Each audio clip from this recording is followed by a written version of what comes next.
কৃষ্ণ সূৰ্য সাংস্কৃতিক মঞ্চৰ উদ্যোগত গুৱাহাটী শোধনাগাৰ ছেক্টৰ খেলপথাৰত শ্ৰীকৃষ্ণৰ ৰাসলীলা উদযাপন দিনজোৰা কাৰ্যসূচীৰে উদযাপন শ্ৰীকৃষ্ণৰ ৰাসলীলা বিগত কেইবা বছৰে কৃষ্ণ সূৰ্য সাংস্কৃতিক মঞ্চই উদযাপন কৰি আহিছে শ্ৰীকৃষ্ণৰ ৰাসলীলা অসীম কৃষ্ণ বৰুৱাৰ নাট পৰিচালনাৰে মঞ্চস্থ কৰা হয় শ্ৰীকৃষ্ণৰ ৰাসলীলা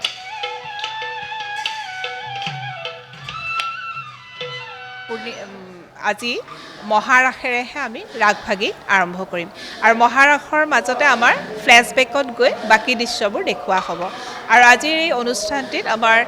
নাটভাগ পৰিচালনা কৰিছে আমাৰ শ্ৰদ্ধাৰ সকলোৱে পৰিচিত